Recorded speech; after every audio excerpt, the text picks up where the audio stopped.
저의 선친과 함께 구로동 교회를 개척하신 어느 권사님에 관한 이야기입니다. 정말 자태가 고우시고 신앙도 깊으셨던 분이셨습니다.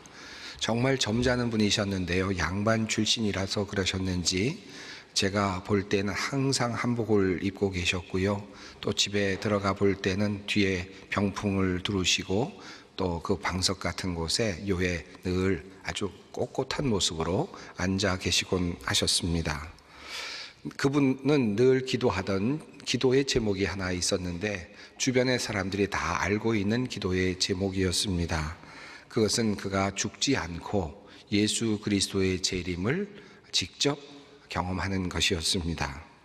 그래서 그랬는지 정말 꼿꼿하게 하나도 빠짐이 없이, 삐뚤어짐이 없이 그렇게 예수님께서 오시면 방금 그저 바로 달려나갈 수 있을 것처럼 그런 모습으로 살아가셨던 그런 분이셨습니다.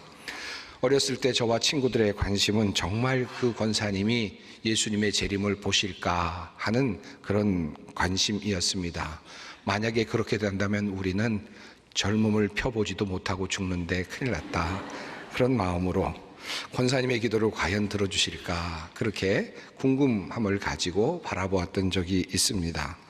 그런데 정말 이 권사님은 오래 사셨습니다. 제 기억으로는 100세 이상 사셨던 것 같은데 당시로는 상당히 아주 오래 사셨던 분이셨습니다. 그런데 문제가 있었습니다. 오래 사시는 것은 좋았는데요, 그러다 보니 권사님은 살면서 이런저런 힘든 일도 경험하실 수밖에 없었습니다. 아드님의 사업이 잘 되고 있었는데 시간이 지나다 보니까 그만 어려움이 왔고 또 파산하는, 그래서 가정이 어려워지는 그런 경험을 하게 되었습니다. 그리고 또 조금 더 지나다 보니 그 아들마저도 나이가 들어서 또 병들어서 죽게 되는 그런 경험도 하게 되었습니다. 본인의 몸도 점점 쇠약해져 가는 것을 보았죠. 그리고 결국 마침내 그 권사님의 기도의 제목이 바뀌었다라는 이야기를 듣게 되었습니다. 이제 내가 예수님의 재림을 직접 보지 않아도 되니 저를 속히 하나님의 나라로 데려가 주십시오 라고 그렇게 기도의 제목을 바꾸셨다라는 이야기를 들었고, 그리고 얼마 되지 않아서 하나님의 부르심을 받으셨다라는 이야기를 들은 적이 있습니다. 정말 신실한 믿음을 가지고 계셨던 그런 권사님이기도 하였습니다. 오늘 설교의 제목이 오래 살면 더 잘 살 수 있을까입니다. 누구나 다 오래 살기를 원하죠. 하지만 우리가 원하는 대로 오래 살면 우리는 잘 살 수 있을까요? 오래 살 수 있게 된다면 나에게 정해져 있는 시간보다 내가 조금 더 살 수 있게 된다면 우리는 그 시간을 정말 잘 채울 수 있겠습니까? 더 좋은 일을 하고 더 좋은 사람이 되고 하나님께 도움이 되고 하나님께 영광도 올려드리고 하나님의 나라를 이루는 일에 큰 일을 감당할 수 있을까요? 제가 유학을 하였던 보스턴에는 여러 좋은 대학들이 있었습니다. MIT 대학도 있었고 또 하버드 대학도 있었죠. 아마 하버드 대학 같은 곳을 방문하신 분들이 꽤 많이 계시리라고 생각합니다만은 하버드 대학 교정의 가운데 정중앙에 와이드너 도서관이 있습니다. 그리고 바로 그 건너편에 자그마한 예배당이 하나 있습니다. 저는 종종 그 예배당에 자주 들르곤 했는데요, 예배당에 가면 그 벽에 사람들의 이름, 특히 동문들의 이름들이 가지런히 이렇게 적혀 있는 곳들을 볼 수 있었습니다. 한켠에 보면 6.25 전쟁 때 한국을 돕기 위해서 하버드 학생들 중에서 많은 학생들이 자원하여서 이곳에 파병되었다가 목숨을 잃은, 그래서 그 동문들의 이름이 그곳에 이름으로 적혀 있는 것을 보곤 하였습니다. 그때마다 저는 마음이 참 뭉클하였습니다. 정말로 훌륭한 인재들이었을 텐데 정말 엘리트들이었을 텐데 이름도 알지 못하는 나라, 어디 있는지도 알지 못했던 그 나라의 자유를 위해서 이 땅까지 와서 자신들의 목숨을 버렸으니 얼마나 안타까울까 하는 그런 생각이 들었고, 또 한편으로는 이런 생각도 들었습니다. 이분들이 만약에 목숨을 부지해서 하버드로 돌아와서 공부를 마치고 그리고 세상으로 나갔다면 얼마나 큰 인재가 되었을까, 얼마나 훌륭한 인재로 살 수 있었을까, 참 안타깝다라는 그런 생각을 해보곤 하였습니다. 어찌 이뿐만이겠습니까? 너무 일찍 하나님의 품으로 떠난 수많은 사람들의 이야기는 우리 가슴 속에 모두 또 담겨 있기도 합니다. 우리는 이런 경우들을 보면서 어떤 마음을 가져야 하겠습니까? 우리 주변에도, 우리 가정에도, 여러 곳에도 이런 슬픔을 당한 사람들이 참 많이 있는데, 그런 분들을 보면서 우리는 어떤 마음을 가져야 할까요? 또 한편으로는 나에게 병이라든지 여러 가지 어려움으로 인해서 죽음이 가까이 오고 있음을 깨달았을 때 우리는 어떤 태도로 그 죽음을 마주해야 하겠습니까? 오늘 본문을 통하여 한 가지 사실을 살피면서 하나님께서 우리에게 주시는 평안을 우리가 모두 누릴 수 있었으면 좋겠습니다. 오늘 본문 말씀은 히스기야 왕에 관한 내용입니다. 몇 주 전에도 히스기야 왕과 관련한 말씀을 드렸습니다마는, 히스기야는 하나님 앞에서 신실했던 왕이었습니다. 열왕기서로 보면 열왕기하 18장 이후에 그 내용이 자세하게 설명되어 있죠. 하나님 앞에서 아주 드물게 선하였던 왕이었습니다. 그런데 이렇게 하나님을 의지하던 히스기야 왕에게 그만 병이 찾아왔습니다. 그것도 불치의 병이 찾아왔습니다. 이런 상황을 열왕기하 20장은 이렇게 묘사하고 있습니다. 그때의 히스기야가 병들어 죽게 되매 아모스의 아들 선지자 이사야가 그에게 나와서 그에게 이르되 여호와의 말씀이 너는 집을 정리하라, 내가 죽고 살지 못하리라 하셨나이다. 그냥 병에 걸린 것도 아니고 이제 병에 걸렸고요. 그리고 선지자 이사야가 하나님의 말씀이라고 가지고 와서 너는 이제 죽고 살지 못한다 라고 하는 선언까지 해주는 상황이었습니다. 다시 말하면 죽음이 확정된 그런 상황이었다고 할 수 있겠습니다. 그런데 히스기야는 그런 상황 속에서 하나님 앞에 나아가서 통곡을 하면서 하나님께 기도하죠. 그리고 그 기도는 하나님의 마음을 움직였습니다. 하나님은 히스기야의 기도를 들으시고 그를 고쳐주시기로 작정하셨습니다. 그리고 그에게 표적을 보여주시고는 15년 동안 생명을 연장해 주실 것을 약속해 주셨습니다. 기적적으로 살아난 히스기야는 이후에 15년이라고 하는 그런 시간을 더 누리게 됩니다. 그것은 그에게는 개인적으로 하나님의 축복이 아닐 수 없었을 것입니다. 자, 그런데 한 가지 흥미로운 점을 발견하게 됩니다. 특별히 열왕기하 20장 이후의 이야기를 읽다 보면 매우 흥미로운 점을 하나 발견하게 됩니다. 그가 병에서 나음을 얻고 다시 살아났다는 이야기가 1절부터 11절까지 이어지거든요. 그리고 12절부터 한 20절까지 한 가지 사건이 소개됩니다. 그리고 나서 21절로 가면 이제 15년 뒤로 훌쩍 뛰어넘어갑니다. 그리고는 그의 죽음에 대한 이야기가 이렇게 묘사됩니다. 히스기야가 그의 조상들과 함께 자고 그의 아들 므낫세가 대신하여 왕이 되니라.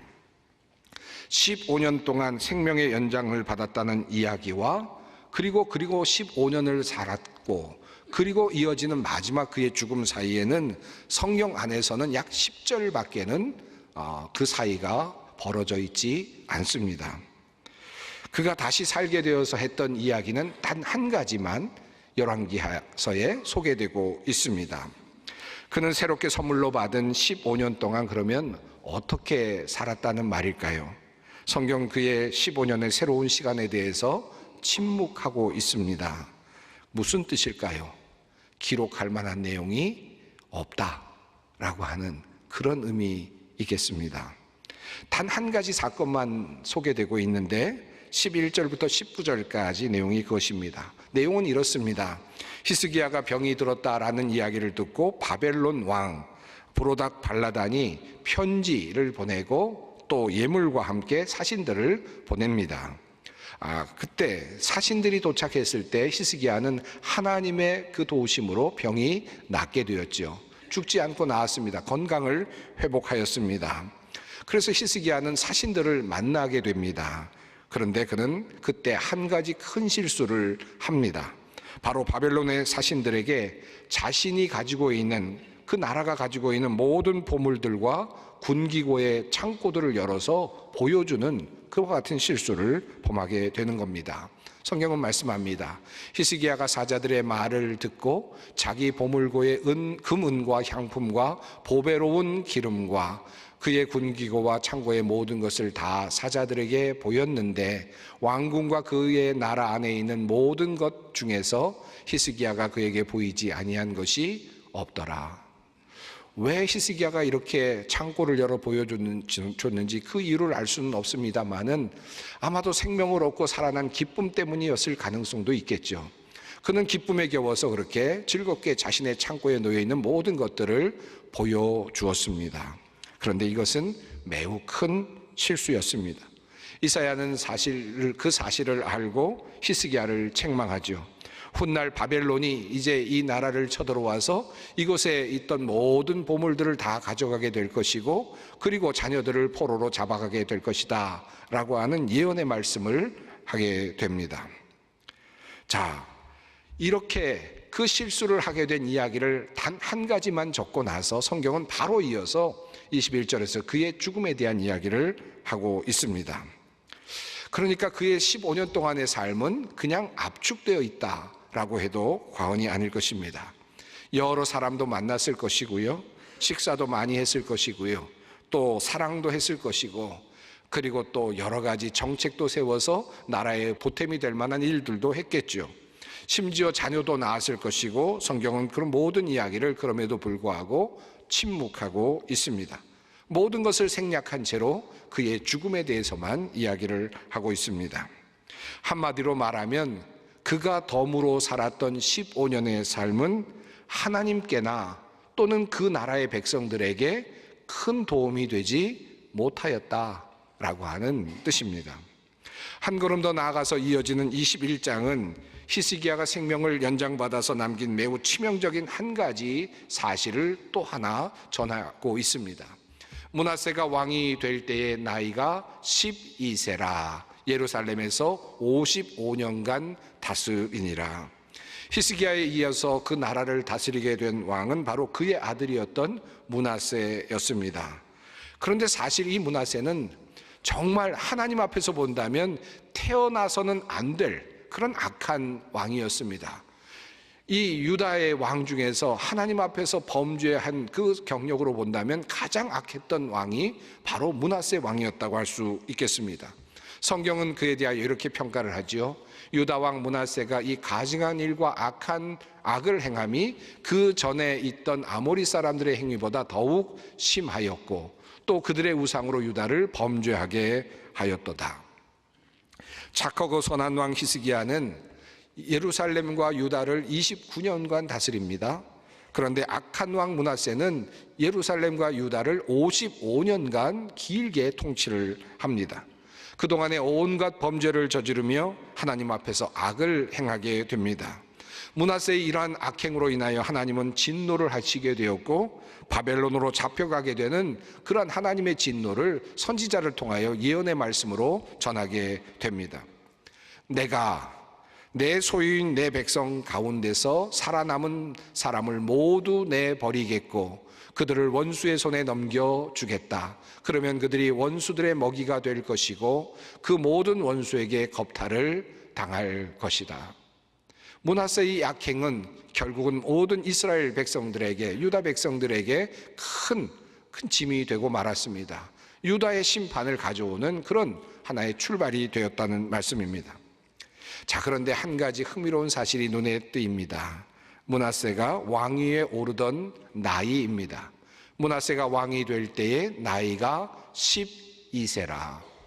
그러니까 히스기야 왕이 죽은 다음에 므낫세가 왕위에 올랐으니까 그렇게 생각해 본다면, 성경의 흐름을 따라가 본다면 므낫세는 히스기야 왕이 덤으로 얻게 된 15년 사이에 얻은 왕이라는 사실을 알게 됩니다. 아마도 병으로부터 나음을 얻고 한 3년쯤 되었을 때 아이를 낳았고 그 아이가 12살 되었을 때에 덤으로 살았던 15년의 삶을 살고 히스기야가 열조에게 돌아갔다고 할 수 있겠습니다. 정리하면 므낫세는 히스기야가 병들어 죽게 되었다면 태어나지 않았을 왕입니다. 또 아들입니다. 하나님께서 생명을 연장시켜 주심으로 예정에 없던 아이가 태어났습니다. 그 아이의 이름이 바로 므낫세였습니다. 그리고 그는 왕이 되어서 하나님을 대적하는 일을 55년 동안 지속적으로 하게 됩니다. 돌이켜 생각하면 히스기야는 자신이 덤으로 얻은 15년 동안에 의미 있는 일을 하지 못했다라고 할 수 있겠죠. 도리어 문제의 단초들만 만들어내는 그런 상황이 되고 말았습니다. 이스라엘 백성들에게 그가 덤으로 살았던 15년의 삶은 도리어 축복이 아니라 사실은 환란, 민족의 환란을 잉태하는 그와 같은 출발이 되었다라는 말씀입니다.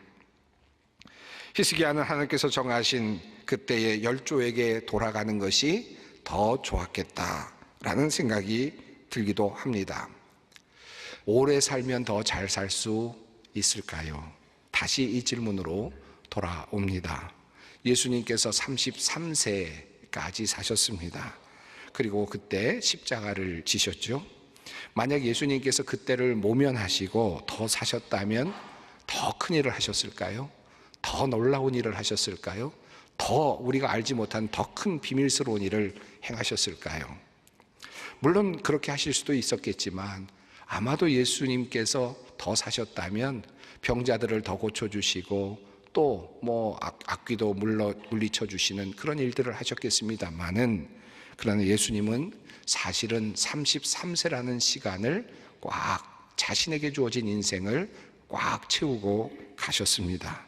그리고 그 시간을 온전하게 살아내셨습니다. 그의 십자가 사건은 그의 삶의 완성이기도 했습니다. 종지부이면서 그의 삶을 가장 충실하게 만든, 그의 삶을 삶으로 만들어낸 가장 멋진 순간이기도 하였습니다. 우리는 더 살고 싶어 합니다. 오래 살면 복이라고 말하기도 합니다. 물론 오래 살면 좋은 점도 많습니다. 저도 오래 살고 싶습니다. 우리 모두 다 오래 살고 싶죠. 그것을 부인할 수는 없습니다. 그러나 오래 사는 것은 한편으로는 또 다른 위기이기도 합니다. 저는 히스기야의 이야기를 읽어가면서 이 말씀이 우리에게 주는 의미가 무엇일까를 곰곰이 생각하곤 합니다.